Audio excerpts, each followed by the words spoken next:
สบายดีมื้อนี้เป็นวันที่30ของเดือน6ปี2019ซึ่งได้มาเตะบาสเนาะได้มาเตะบาสได้กะลีบาสเกตบอร์ดเนาะก็เลยได้เกี่ยวกับมื้อนี้สิเอาความรู้หรือเอาวิสัยอย่างมันเป็นป่านให้น้องๆทุกคนเนาะซึ่งมื้อนี้เองก็มีเป้าหมายคือสิมาสอนวิชาคณิตศาสตร์เนาะวิชาคณิตศาสตร์ซึ่งไอ้ก็สอนไปก่อนวิชาคณิตศาสตร์ตัวนี้ก็ไอ้สิไปสอนเกี่ยวกับบบสิ่งเก่งๆและดัชโมเจกเกี่ยวกับบทเรียนเป็นภาพในอันดับทวีคูณและอันดับทวีบวกเนาะการที่สิไปเรียนวิชาหรือว่าอันดับทวีคูณอันดับทวีบวกของวิชาคณิตศาสตร์เนาะ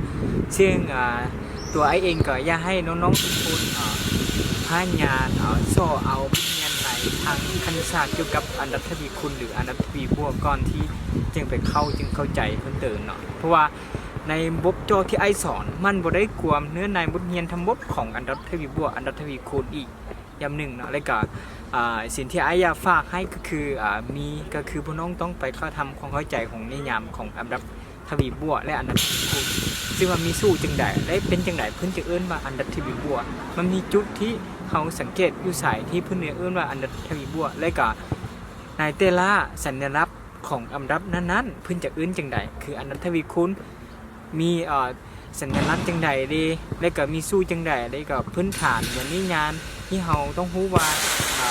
เลขข้อนี้มันเป็นอันดับทวีคูณเขาจะรู้ได้จังใดอีกกรณีที่คำถามหรือว่ามุจบขึ้นบ่ได้เว้าให้เขาเนาะฉะนั้นอย่าเลื่อนเนาะอย่าเลื่อนก็คือไปเบิ่งบนเรียนอีกอย่างนึงไปเบิ่งบนเรียนเนาะในบทเรียนตัวนี้ก็ในพื้นตำรากระทรวงศึกษาธิการจะอยู่ในบทเรียนโมเจ็ดนั่นเองเนาะแต่ว่าสำคัญก็คือเนื้อในบทเรียนก่อนทันมืดเมนก่อนพน้องต้องไปเข้าใจเนื้อในบทเรียนแล้วก็เข้าใจเกี่ยวกับพื้นสัญลักษณ์หรือว่าเกี่ยวกับอันดับทวีคูณหรืออันดับทวีบวกมันจะเป็นจังไดเนาะโอเคเป็นจังไดก็อายาฟาดให้เคปวิดีโอนี่เนาะเป็นความรู้พื้นฐานสำหรับคนที่กำลังอยากรู้อันดับเนาะคือสมัยแต่ไอ้ก็ได้ยินว่าอันดับมูฮู้ว่าอันดับมีอย่างเลยก็เลยได้มาศึกษาแล้วก็รู้สึกแบบอันดับมันเป็นจังซี่เนาะแต่ว่าอันดับมันก็เป็นเรื่องนึงที่แบบรู้สึกว่ามันก็โอเคได้ก็เรียนได้ง่ายเนาะเรียนได้ง่ายและเข้าใจง่ายเนาะถ้าเป็นจังได๋นั้นให้พี่น้องลองไปติดตามลงเบิ่งเนาะสุดท้ายก็ต้องขอบใจคนที่ติดตามวิดีโออ้ายหลายสังความเนาะเป็นจังได๋นั้นก็ต้องขอบใจแล้วก็ให้คนไปติดตามมีบนใดที่ผิดพลาดก็ต้องขออภัยแล้วนะโอเคไปเนาะข้อที่2ของตัวนี้เนาะมันจะเป็นเกี่ยวกับอันดับทวีคูณเนาะบัดนี้เมื่อกี้เฮามาอันดับทวีบวกได้ต่อฉะนั้น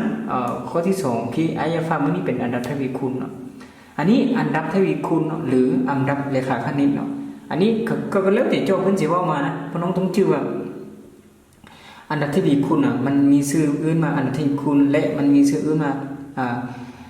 เลขาคณิตเนาะอันดับเลขาคณิต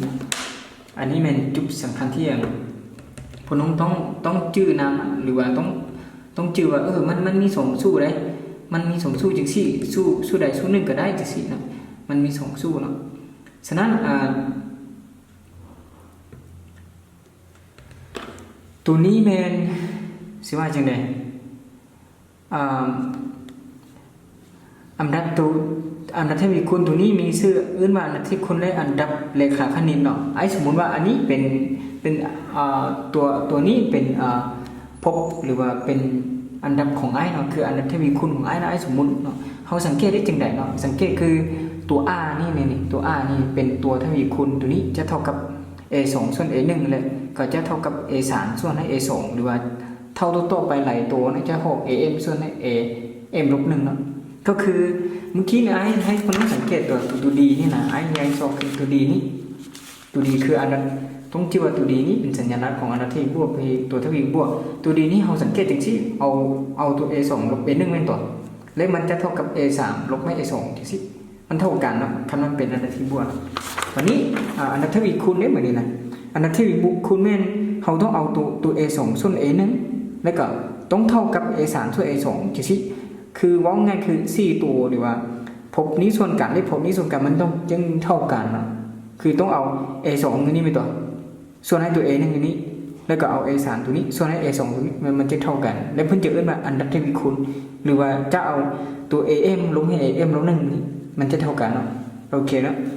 อันนี้เป็นตัวทวีคูณที่สำคัญที่เราจุดนี้เป็นจุดสังเกตว่ามันเป็นอันดับทวีคูณหรืออันดับทวีบวกเนาะต่อมาก็คือตัว AN นี้เป็นตัว AN นี้เพิ่นจะเอิ้นมาพอทั่วไปของอันดับทวีคูณเนาะมันมีสูตรก็คือ A1 เท่ากับ AN เท่ากับ A1 คูณให้ตัวทวีคูณเหลือตัว R นี้ M ลบ1เนาะ n ลบ1มันกำลัง n ลบ1เนาะเกี่ยวกับตัว r นี่มันกำลัง n ลบ1แล้วคูณให้ a 1เนาะสูตรของมันแล้วต่อมาก็คือตัว sn เหมือนกันตัว sn ก็คือตัว a 1นี้ต้องคูณให้พบ1ลบ r เนาะ1ลบ r กำลัง n เนาะ1ลบ r กำลัง n เนาะตัวนี้1ลบ r กำลัง n เนาะแสดงว่าตัว SN นี้เนาะตัว SN นี้จะเท่ากับ A1 คูณให้ของ n ลบให้ r กำลัง n ตัวนี้แล้วก็ส่วนให้ n ส่วนให้1ลบ r เนาะส่วนให้1ลบ r แล้วก็เติมเมื่อตัว r นี่นะมันต้องตันจาก1เนาะเพราะว่าคันมามันเท่ากัน1อันนี้มันจะเป็นอันดับบ่มีความหมายหรือว่ามันจะเข้ากับเงื่อนไขตัวใหม่เนาะมันจะเข้ากับเงื่อนไขตัวใหม่ที่ไอ้ยังบ่ได้สอนตรงนี้หรือว่ายังมีในปื้นตำราตามนี้เนาะฉะนั้นเราต้องจื่อว่าในอันดับทวีคูณแม่นสูตรคิดลายของ SN แม่นเท่ากับ A1 คูณให้1ลบ R กำลัง n หรือว่า1ลบในส่วนเมื่อทั้งหมดตัวนี้ส่วนให้1ลบ R เนาะหรือว่าตัว R นี่ต้องตันจากตัวเลข1เนาะแล้วก็ตัวนี้เป็นคนลักษณะเนาะคืออันยกตัวอย่างก็คือแบบ A1 A2 จังซี่ A3 จังซี่ให้เมื่อกี้เนี่ยนะอันยกตัวอย่างเป็นจังซี่คันว่าถ้าเป็นอันดับทวีคูณเนาะอันนี้คันว่าถ้าเป็นอันดับทวีคูณจะเท่ากับนี่พบที่2กำลัง2เท่ากับพบที่1บวกพบที่3เนาะพบที่2กำลัง2จะเท่ากับพบที่1คูณให้พบที่3เนาะอันนี้เป็นคุณลักษณะของอันดับทวีคูณเนาะอันนี้เป็นคุณลักษณะของอันดับทวีคูณพบที่2เนาะพบที่2กำลัง2จะเท่ากับพบที่1คูณให้พบที่3เนาะอันคุณลักษณะของอันดับทวีคูณมันตั้งอยู่สายนี้อยากให้สังเกตคืออันดับทวีบวกนี่มันเนาะอันดับทวีบวกเป็นตัวนี้เป็นตัวอันดับทวีบวกเป็นตัวนี้นี่อันดับทวีบวกเนาะแต่อันดับทวีคูณนี่เหมือนกันนะอันดับทวีคูณเป็นตัวนี้ให้สังเกตเพิ่มเติมอันดับทวีคูณเนาะแสดงว่ามันจุดนี้ก็สามารถนำใช้ตัวนี้เป็นสูตรตัวนึงก็ได้กันแล้วก็วันนี้การซื้ออื่นของมันก็คือการมึดเนาะก็คือ A1 นี่กับพบที่1 A2 กับพบที่2ยกตัวอย่างตัวนั้นแล้วก็ตัว R นี่ก็เป็นตัวทวีคูณตัว N นี่ก็เป็นจำนวนภพนี่เป็นจำนวนภพวันนี้ตัว AN นี่ก็เป็นพจน์ทั่วไปของอันดับทวีคูณเพราะว่าเขาเว้าถึงอันดับทวีคูณอยู่เนี่ยแล้วก็ตัว SN นี่ก็พบผลบวก N พบทำอิฐของอันดับทวีคูณอันนี้เป็นซื้ออื่นของมันหรือว่าจะอื่นเกิดขึ้นกับตามโจทย์อีกอย่างนึงเนาะฉะนั้นตัวที่ไอ้ฝากให้พี่น้องต้องจื้อก็คือซื้ออื่นของพวกนี้เนาะก็คือ SN ตัวนี้เป็นผลบวก M พบทันอิฐของอันดับทวีคูณอันนี้ต้องเราให้จื้อกันเนาะซื้ออื่นแล้วก็ตัว N นี่เป็นพจน์ทั่วไปของอันดับทวีคูณตัว N นี่เป็นจำนวนภพหรือว่าจำนวนภพพี่น้องเข้าใจที่สมมุติว่า1ห่อ100จังซี่เนี่ย n เท่ากับ100เพราะมันมี100ภพจังซี่เนาะแล้วก็ตัวทวีคูณแม่นตัว r เนาะเพิ่นสัญญาณตัวทวีคูณตัว r แล้วก็A1 A2 ที่มันเป็นจำนวนภพ10คิดว่าน่าสิบ่มีปัญหาแล้วก็ตัวนี้มันต้องทำเข้าใจเพิ่นตื่นเนาะเพราะว่ามันบรรจบเพิ่นจะใช้ตัวนี้ไปเก้เนาะก็คือ3ตัวนี้เราสามารถเว้าได้ว่าภพที่2ตัวนี้สามารถกำลัง2เท่ากับภพที่1คูณให้ภพที่3เราสามารถสร้างสูตรได้ตัวนี้ได้เนาะแล้วก็สูตรของ SN เป็นตัวนี้เนาะสูตรของ SN ให้ชื่อว่าสูตรของSN เนาะเฮามีสูตรจังซี่เนาะแล้วก็สูตรของ AN เป็นตัวนี้แล้วก็ตัว R เป็นเฮาสังเกตได้จุดนี้เนาะเป็นจุดที่สำคัญของการไปแก้เกี่ยวกับอันดับทวีคูณเราต้องเข้าใจจุดนี้ให้ได้ก่อนจึงไปอันดับทวีคูณเพราะว่าอันนี้เป็นพื้นฐานสำหรับอันดับทวีคูณที่พื้นฐานสุดๆแล้วก็อันนี้เป็นบทเรียนที่ดีที่สุดเนาะสำหรับอันดับทวีคูณเนาะแล้วก็ให้พวกน้องต้องไปเล่าให้จื้อเกี่ยวกับการสัญลักษณ์อื่นของพวกนี้แล้วก็ต้องมาต่อเกี่ยวกับพวกที่ไอ้สรุปสูตรนี้ให้เนาะแล้วก็ มันเป็นจังไดและจุดสังเกตจังไดเนาะแล้วก็คือพวกอนัตถวีบัวได้มันมีชื่ออื่นจังไดเหมือนในหน้านี้อนัตถวีบัวเนาะนี่แล้วก็ต้องสังเกตว่าอนัตถวีบัวและอนัตถวีคุณมันมีสู้จังไดและมันมีจุดแตกต่างกันจังไดเนาะโอเคนะเดี๋ยวเฮาสิไปโต้บ่จบลงเบิ่งเนาะอันนี้สิไปโต้บ่จบเกี่ยวกับนักยิงเก่งระดับ3จะโต้เกี่ยวกับบ่จบนักยิงเก่งระดับ3ก่อนไอซีโซกันมาได้เอาบทโจบนี่กึ่งระดับสามมาบทของสัมภพสุดท้ายเนาะต้องเข้าใจว่าพื้นเน้นถึงว่าจังไหนพื้นเน้นถึงว่าอันนี้เป็นสามภพสุดท้ายไม่ตัวอันนี้เป็นสามภพทำอิฐนี่ฉะนั้นสำคัญแม่นมาเข้าใจเดิมมาอันนี้เป็นความหมายก็คืออันดับตัวนี้มี7ภพนะความหมายง่ายๆเลยอันนี้อันดับตัวนี้มี7ภพเนาะอันดับตัวนี้มี7ภพแล้วข้าเจ้าต้องการให้เราสหาอันดับตัวนี้ภายใน7ภพซึ่งใน7ภพนี้สามารถเอาได้ทางจังไดทานเป็นจำนวนจินี่เพิ่นนำรู้ว่าเป็นจำนวนจิอยู่นี่แหละแสดงว่าเอาค่าบวกค่าลบได้เนาะเป็นจำนวนจริงเนาะอันนี้เป็นจำนวนจริงแล้วก็ต่อมาก็คือเราต้องไปสหา7ภพของอันดับตัวนี้ให้เขาเจ้าโดยที่มีเงื่อนไขก็คือ3ภพทันอิทเท่าผลบวกของ3ภพทำอิทเท่ากับ2แล้วก็ผลบวกของ3ภพสุดท้ายเท่ากับ 1,250 เนาะฉะนั้นสิเฮ็ดจังได๋บัดนี้นะเราต้องไปสร้างอันดับที่1มาก่อนเราต้องไปสร้างเนาะก็คือจากตรงนี้เนาะเราต้องไปสร้างมาเหมือนกันไอ้ต้องขอเปลี่ยนเกียร์กันนะเอาถึงกี้นี้เอาไว้นะเอาไว้เราต้องไปสร้างมากันมาสิว่าจังนี่ข้อที่7เนาะดูข้อที่7เป็นอนัตถวีคุณเพราะว่า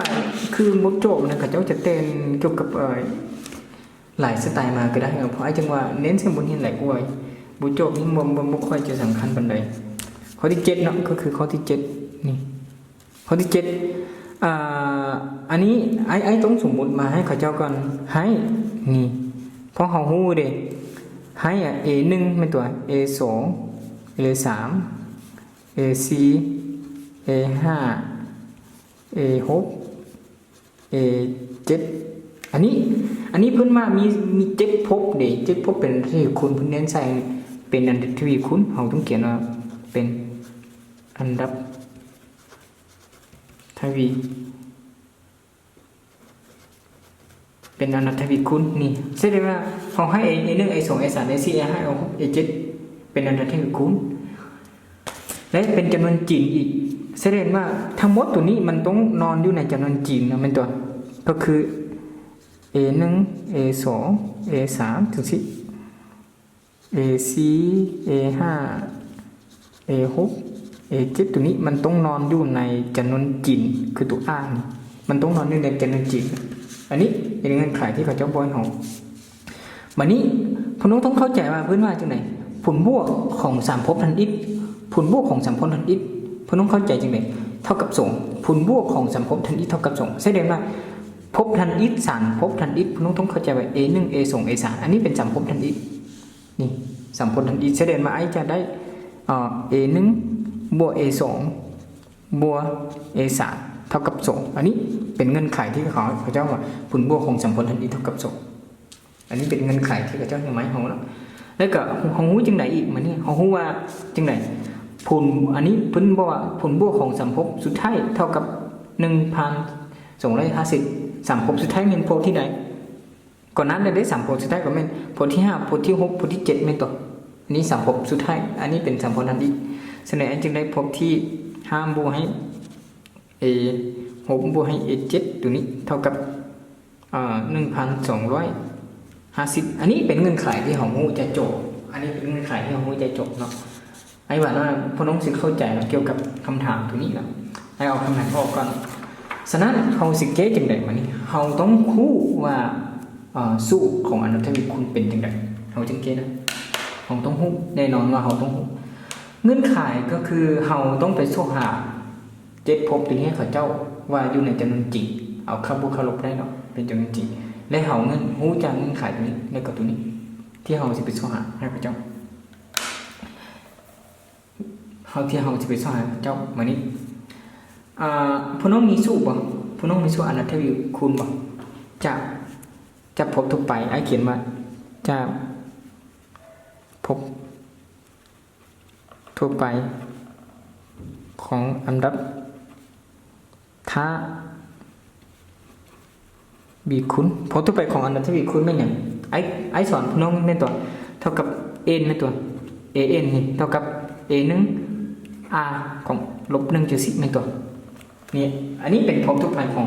อันดับทวีคูณเนาะไอ้หวานพน้องสีบอได้เลยเนาะเพราะว่าไอ้คิดว่าอันนี้ก็เป็นพื้นฐานสำหรับสู้ที่พื้นฐานสำหรับการเกเรหรือว่าง่ายที่สุดแล้วเนาะฉะนั้นพน้องต้องเอาตัวนี้มาลงบึงเนาะพน้องเอา A1 A2 A3 เหมือนนี้เอาจากตัวนี้เหมือนจากตัวนี้พน้องจะได้อย่างจากตัวนี้ A1 บวก A2 บวก A3 จะสิเท่ากับ2ไม่ตัวเอามาแทนใช่คือ A1 ตัวนี้เป็นตัว A1 ตัวนี้ไอเขียน A1 คือเก่า A2 คือบ่ต้องคิดว่า A2 มาแทนใช่ตัวนี้คัน A2 มาแทนใช่ตัวนี้ไอจึงได้จังได๋ไออธิบายจังได๋จึงเข้าใจเนาะว่าก็ไอคิดว่าคนมันคนเพิ่นเข้าใจแล้วแต่มันคนเพิ่นยังงงอยู่จังสิเพิ่นต้องคิดจากสูตรตัวนี้เด้อคือ A เมื่อเอามาแทนใช่นะก็คือจังสิเอาตัวนี้มาแทนใช่ตัวยูสู้ตัวนี้นะเอาตัวนี้มาแทนใช่ยูสู้ตัวนี้ก็คือ A2 นั่นตัวซึ่งอันนี้ A2 คือพวกน้องสังเกตตัวนี้เป็นเลข2อันนี้ก็ต้องเป็นอันนี้นี่แสดงว่าอันนี้เป็น2อันนี้ก็ต้องเป็น2ก็คือไอ้สมมุติว่าไอ้ A2 ตัวนี้นี่สังเกตสู้ตัวนี้แสดง A1 ไม่ตัวเฮามีสู้ก็คือ A1 เขียน A1 คือเก่านี่คุณให้ตัว R นี้มันนี่ตัว R นี้ก็คือต้องเอาตัว M ตัวนี้ลบให้ M ตัวนี้เป็นตัวต้องเป็น N ตัวนี้ลบ1เป็นตัวแสดงว่าต้องเป็นR ของ2ตัวนี้ลบ1จังสิเข้าใจดิเพราะว่า N ตัวนี้ต้องเป็น N ตัวนี้ลบ1จังสิเคยแสดงว่า2ตัวนี้ต้องเป็น2ตัวนี้ลบตัวนี้แสดงไอ้จึงได้ A1 คูณให้ R เป็นตัวอันนี้ลบกันเหลือบัดนี้ A2 ดิ บัดนี้ A3 ตัวนี้พวกน้องสังเกตสู้ก็คือ A1 เป็นตัวเขียน A1 คือเขานี่บัดนี้ตัว R นี้ต้องเป็นตัวนี้ลบ1เป็นตัวต้องเป็น3ลบ1 3ลบ1แสดงไอ้จึงได้ A1 ให้2ตัวนี้อันนี้เป็นเงื่อนไขที่เขาแทนจะสู้ได้แสดงเอาตัวนี้มาแทนสร้างบนนี้เอาตัวนี้มาแทนสร้างบน A2 ของไอ้เป็นผลนี้เป็นตัว A2 ของไอ้เนาะเป็นผลนี้แสดงไอ้จึงได้ A1 บวก R เป็นตัวบวกให้ A3 ของไอ้เป็นผลนี้เป็นตัวแสดงไอ้จึงได้ตัวนี้ A1 คูณ R กำลัง2เท่ากับ2เข้าใจดิมาห้องนี้มีปัญหาดิไอ้คิดว่าน่าสิบ่มีปัญหาฉะนั้นไอ้สีจึงไดคือไอ้ต้องเขียนงามๆที่1ไว้ก่อนคือ A1 บวก A1R บวกให้ A1R กำลัง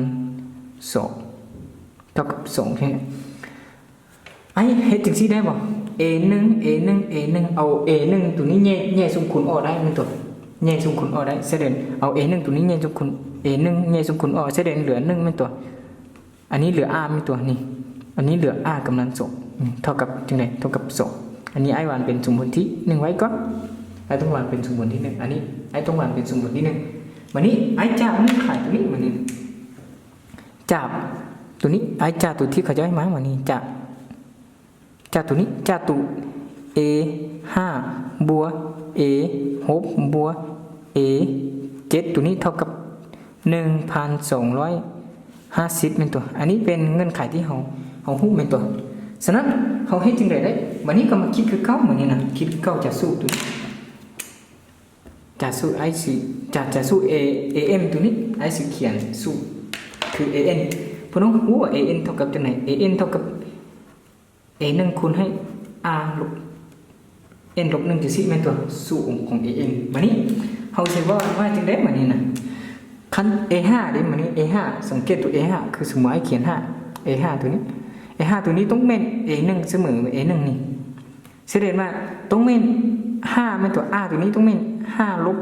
1เป็นตัวนี่เข้าใจดิเพราะ ราะว่าพน้องสังเกต n อยู่นี้ n ต้องอยู่นี้แต่ลบ1เท่านั้นนะแสดงมันลบกันเหลือเท่าใด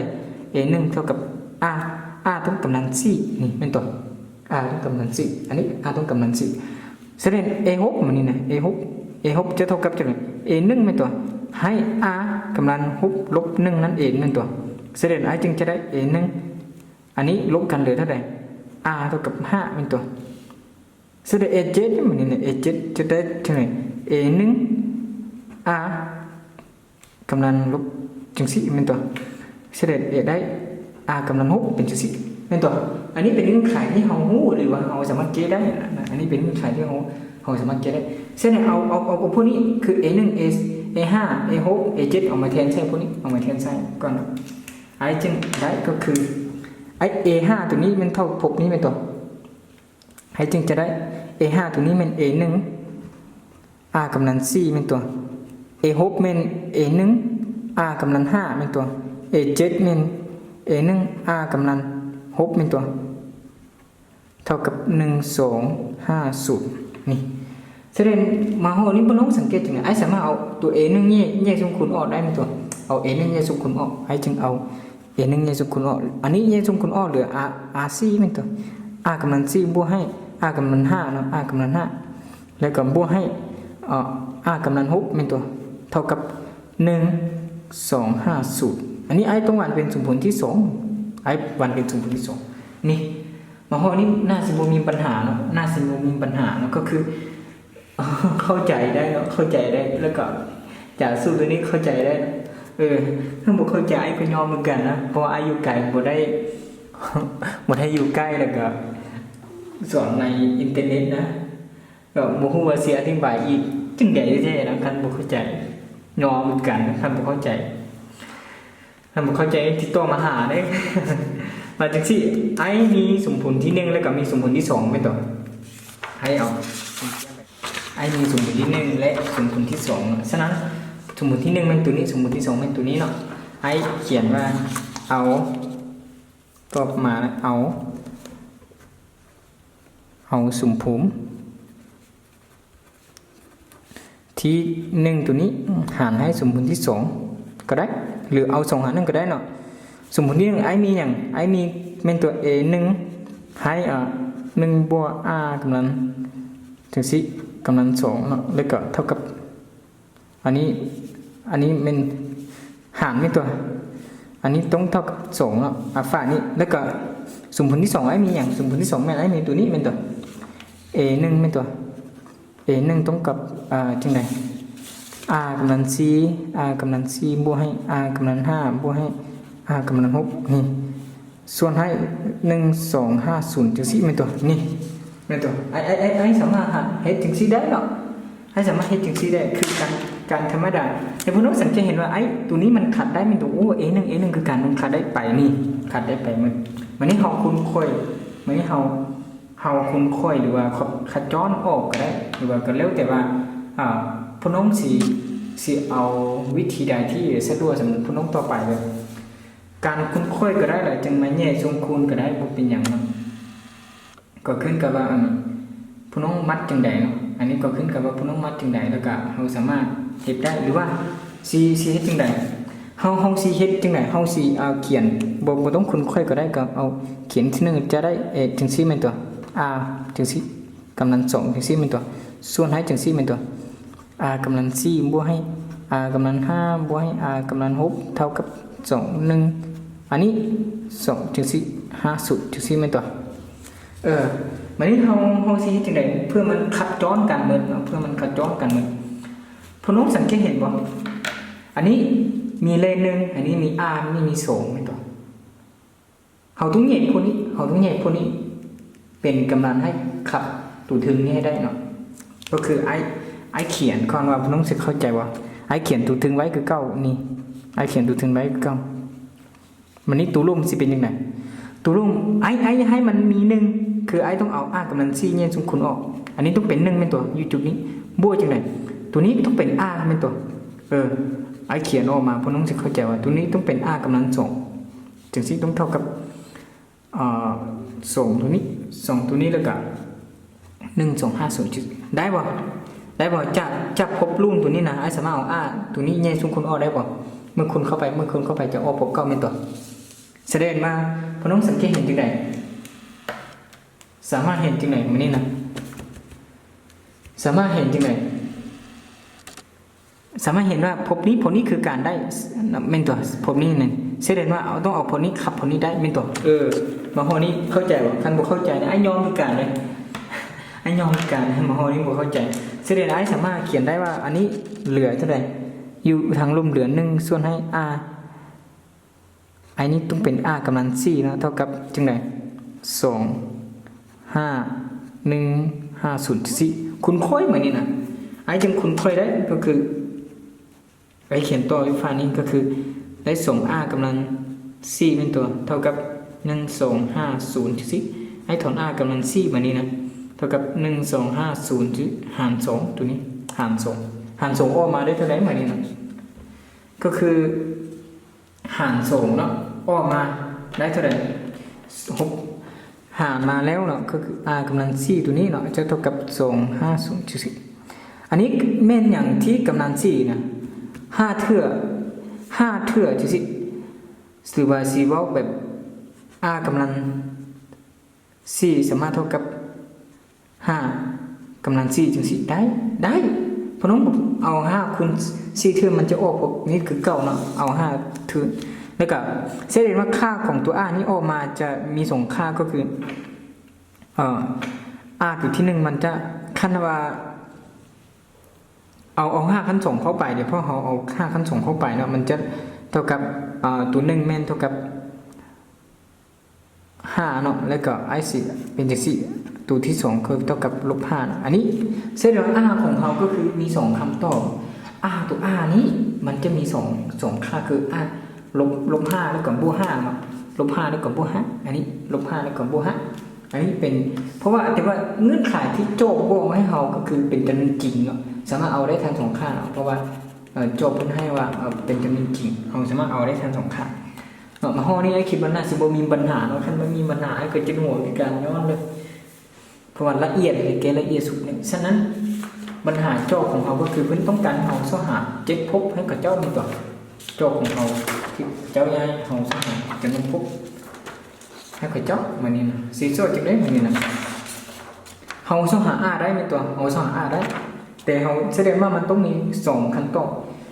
นที่1ก็คือตัว r นี้ต้องเท่ากับ-5ขั้นตอนที่2กับตัว r ต้องเท่ากับ-5ฉะนั้นเฮาจะสู้ตัวนี้เพราะว่าเขาเจ้าให้เฮาสหา7ภพเด้แม่นตัวเฮาจะ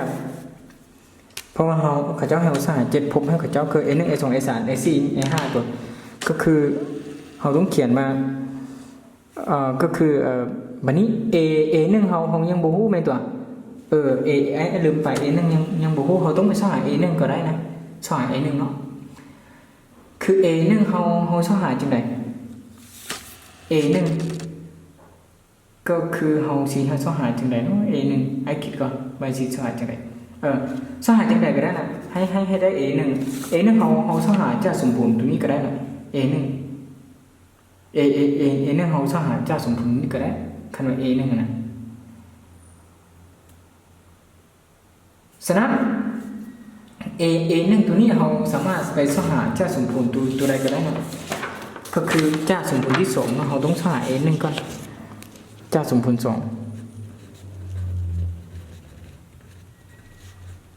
จ้าสมบูรณ์ของ2เขามีอย่าง A1 เป็นตัว A1 เท่ากับ R อันนี้เลข1เนาะบวก R เป็นตัว A1 เท่ากับ R แล้วก็อันนี้เลข1เนาะบวก R กำลัง2เท่ากับจังได๋ตัวนี้จะเท่ากับเลข2เป็นตัววันนี้เขามีค่า2ค่าได้เหมือนนี้นะเขามีค่าของตัว r นะ2ค่าเขาต้องแทนเท่าละตัวไปได้แสดงมาไอ้ต้องถอน a1 มาก่อน a1 เท่ากับวันนี้ส่วนให้จุด10 1บวก r บวก ir นี้จุด10กำลัง2วันนี้นะเมื่อไอ้เขียนว่าเมื่อตัว r นี้ตัว r 1เท่ากับ5ก่อนนี่ไอ้จึงมี a1 เท่ากับจังได๋ a1 ตัวนี้จะเท่ากับเมื่อเท่า5เนาะก็คือ2มื้อนี้เลข1แล้วก็5 แล้วก็บวกจากสิห้าห้ากำลังสองอันนี้เป็นตัวเสด็จห้าสองห้าเป็นตัว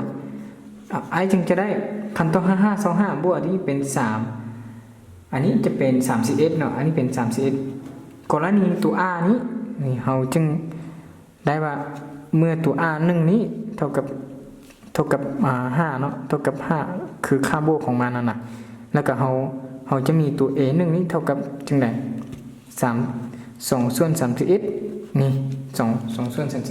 31วันนี้เมื่อตัว r นี้เมื่อตัว r นี้เป็นค่าลบมานี่นะเมื่อตัว r นี้เท่ากับ-5มานี่นะ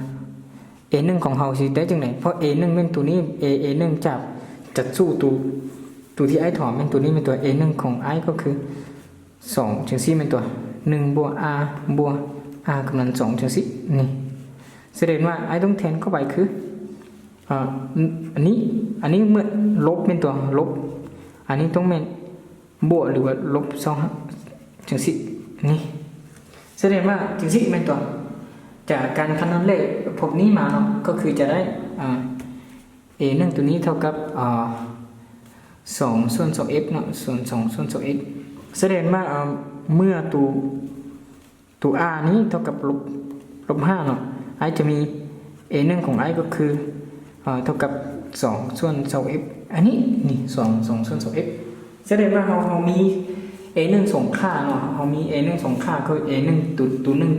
เมื่อตัว r นี้เท่ากับ-5 a1 ของเขาเป็นตัวนี้เมื่อตัว r นี้เท่ากับ-5 a1 ของเขาเป็นตัวนี้เนาะเราต้องมีส่งค่าใช่ได้ว่าสิ่งที่เราสิไปตอบให้เขาเจ้าต้องมีสองค่าคือกันเพราะเพื่อให้ช่องหา a1 a2 a3 a4 a5 a6 a7 มันจบใช่ได้ว่าเราต้องมี2ค่าคือกันเนาะมันบ่ได้ยากปานใดแต่มันเก๋หลายก็คือเมื่อพวกน้องต้องเฮ็ดจังซี่เลยกรณีที่1เนาะกรณีเมื่อตัว r นี่เท่ากับ5ไม่ตัวแล้วไอมี a1 เท่ากับจังได๋ a1 เท่ากับ2ส่วน31เนาะเมื่อกี้นี่ให้เก๋เนาะอันนี้กรณีตัวนี้ไอใช้กรณีตัวนี้ก่อนไอให้คำตอบให้เขาเจ้าจังได๋เขาเจ้าให้เราช่องหาจังได๋ a1 a2 a3 a4 a6 7ก็คือเขาเจ้าให้ช่องหา a1 แล้วก็ a2 แล้วก็ a3 แล้วก็ a4 แล้วก็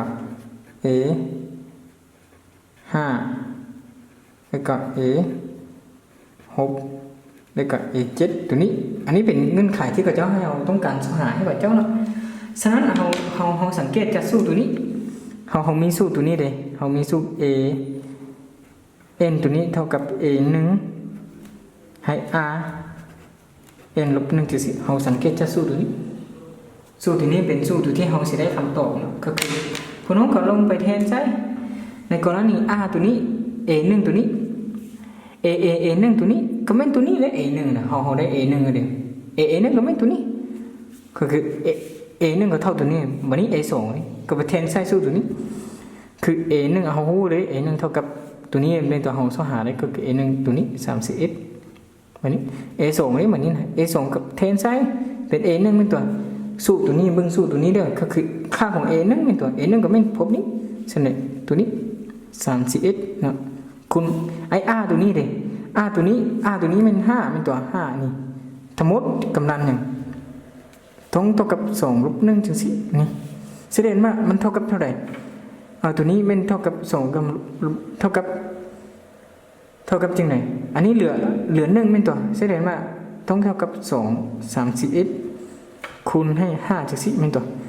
อันนี้แสดงมันเท่ากับ10ส่วนให้31เป็นตัว a2 ไอมีไอเท่ากับตัวนี้ a2 แสดงไอจึงได้ a2 เป็นตัวนี้มันนี้ a3 นี่มันนี่นะ a3 เป็นตัววันนี้ a3 ตัวนี้เป็นตัวแสดงว่าตรงนี้ a1 เป็นตัว a1 เป็นตัวสูตรตรงนี้เบิ่งสูตรตรงนี้เนาะก็คือ2ส่วนให้31จังซี่ให้ตัว r นี้ก็เป็น5เลย5ก็ตัวนี้ก็ต้องเป็น3ลบ1นี่แสดงว่าตัวนี้ต้อง2คูณให้31อันนี้เหลือการออด25เป็นตัวนี่การ25ตัวนี้ต้องเป็นจังได๋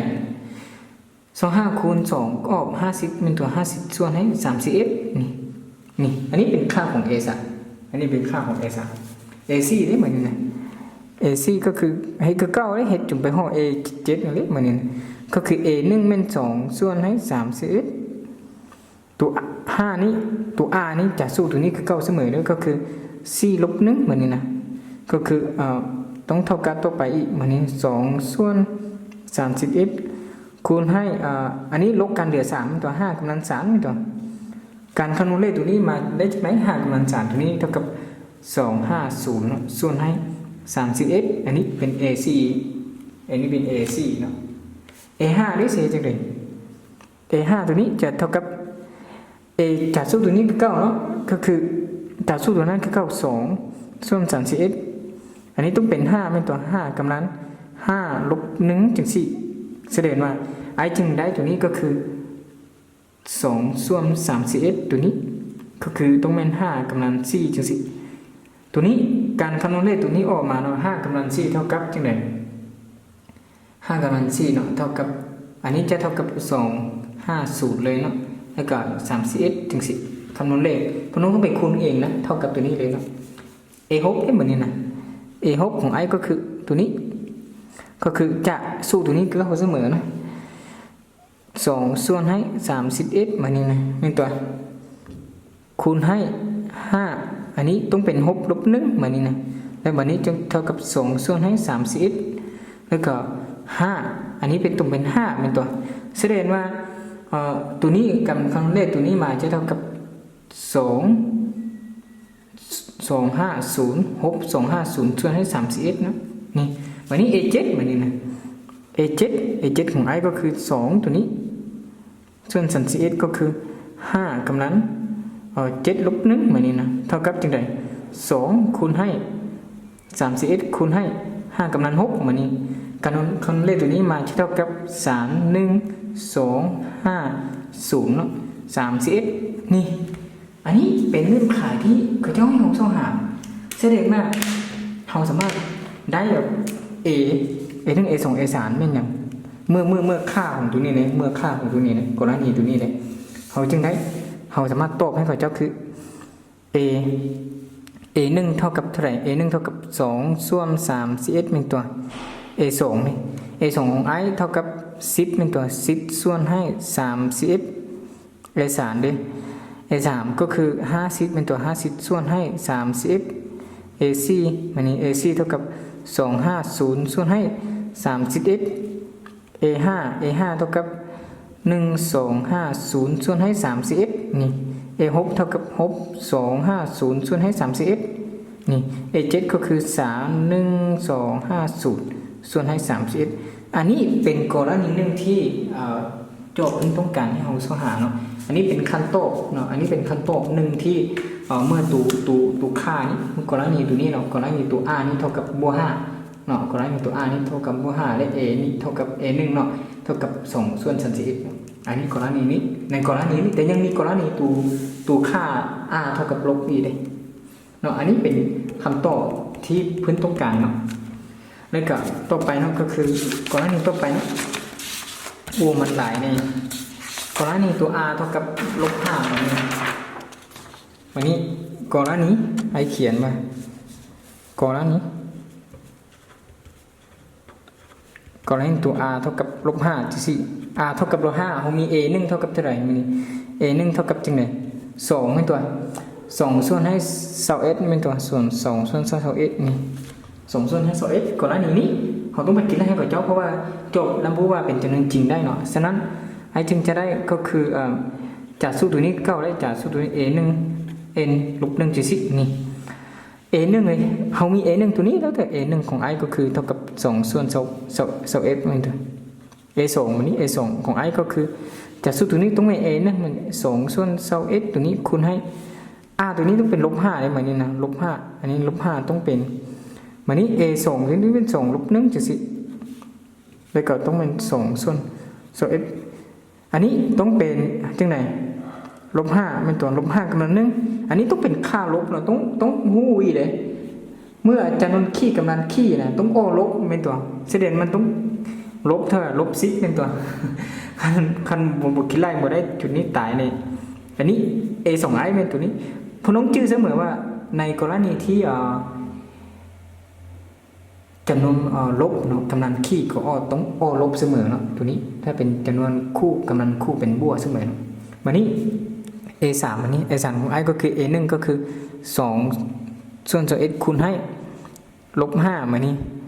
a 3ก็ต้อง3ลบ2มานี่3ลบ1มานี่เท่ากับ2ส่วนให้2 x มานี่คูณมานี้ตัวนี้ต้องออกเป็น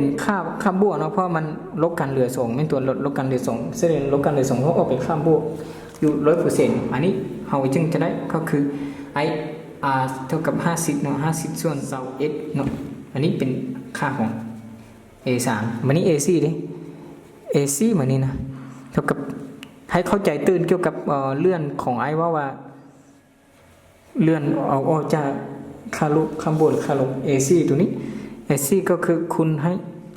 ลบ5เป็นตัวลบ5 4กำลังลบ1จะเท่ากับ2ส่วนให้ 2x วันนี้ลบ5จะสิอันนี้ลบกันเหลือ3เป็นตัวเหลือ3แสดงว่าเหลือ3มันเป็นจำนวนคี่เป็นตัวต้องเอาลบ 100% ลบ 100% ต้องติดลบใส่มันเลยเนาะการคิดไล่ตัวนี้มาเนาะคือ AC ตัวนี้ถ้าเท่ากับลบของ250เนาะเท่ากับส่วน 2xให้คิดไล่คืนเนาะเป็นไผ่ติดตามเนาะแล้วก็ a5 มานี่ a5 ของ i ก็คือ2ส่วน 2x มานี่คูณให้ลบ5มานี่นะ5กำลัง1ลบ1 5ลบ1สิจะเท่ากับ2ส่วน 2x ตัวนี้เท่ากับ5เนาะเป็น4อันนี้เป็นค่าบวก 100% เนาะเพราะมันเป็นกำลังคู่เป็นตัวแสดงว่า a5 ของ i ก็คือตัวนี้250ส่วนให้ 2x นี่ a6 มานี่นะให้มี a6 ของ i ก็คือ2 2x คูณให้5กำลัง6ลบ1จะเท่ากับ2 2x ให้5กำลังอันนี้เป็นนี่อันนี้เป็น5เป็นตัวกำลังคี่มันต้องเอาเป็นลบเช่นมา i จึงจะได้6 2 5 0ส่วนให้ 2x อันนี้เป็น a7 มานี่นะ a7 ของ i ก็คือ 2x ส่วนให้จึงสิลบ5เท่ากับ7ลบ6มานี่เท่ากับ2ส่วนให้ 2x ถึง10ได้กับ5ตัวนี้อันนี้1นะลบกันเหลือเท่าใดหรือ6เป็นตัวต้องเป็นจำนวนคู่เนาะฉะนั้นตัวกำลังเป็นจำนวนคู่ i จึงได้เป็นค่าบวกก็คือ3 1 2 5 0เนาะส่วน 2x อันนี้ในกรณีนี้เป็น a7 เนาะ a7 เมื่อในกรณีนี้ก็ถือว่าตัว r นี้ในกรณีตัว r เท่าลบและกับ a 1เท่ากับ2ส่วน 2x เราสามารถตอบให้เขาเจ้าเหมือนนี้นะเราต้องตอบเลยต้องตอบเสมอเลยเพราะว่าอยู่ในห้องเสียงละเอียดเลยก็คือต้องตอบว่า a อันดับที่ได้ก็คือ2ส่วนให้ 2x เหมือนนี้นะแล้วลบอันดับ a 2ก็คือ2ส่วน 2x a 3ได้เหมือนนี้2ส่วนให้ 2x 50เนาะตัวนี้ a 4ก็คือลบเหมือนนี้นะ50เนาะ250 2x เนาะส่วน 2x แล้วก็ต่อมาคือจังสิส่วนให้ 2x เสมอต่อมาก็คือตัวนี้2อันนี้เป็นค่าลบ26050ตัวนี้ส่วน 2x แล้วก็พบที่7ก็คือ31250เนาะเป็นค่าบวกส่วน 2x อันนี้เป็นคำตอบที่โจทย์เพิ่นต้องการเนาะเพราะคันมาเฮาเก็บละเอียดนะเขาต้องมาสรุปให้กับเจ้านะเพราะว่าอันนี้เด้ในกรณีที่ค่าของตัวนี้ค่าของตัว r ลบเท่า r เท่ากับลบ5แล้วก็ a เท่ากับ2ส่วน 2x จะมีอันดับทวีคูณก็คือตัวนี้เนาะอันดับทวีคูณที่เพิ่นต้องการและในกรณีที่ค่าของตัวนี้เท่ากับกรณี r เท่ากับ5แล้วก็2ส่วน 31เราจะได้อันดับทวีคูณของเราก็คือตัวนี้เนาะอันนี้เป็นขั้นตอนที่เพิ่นต้องการเรามาข้อนี้ก็ถือว่าจบสมบูรณ์เนาะไอ้คิดว่ามันก็บ่ได้ยากเนาะมันก็บ่ได้ยากแต่มันซับซ้อนนิดนึงแล้วก็มันเก๋หลายเนาะแล้วก็มีคนใดที่ยังบ่ได้เข้าใจก็มีแต่สามารถผู้ปัญหาให้เพื่อนโอเคสุดท้ายก็เข้าใจเนาะ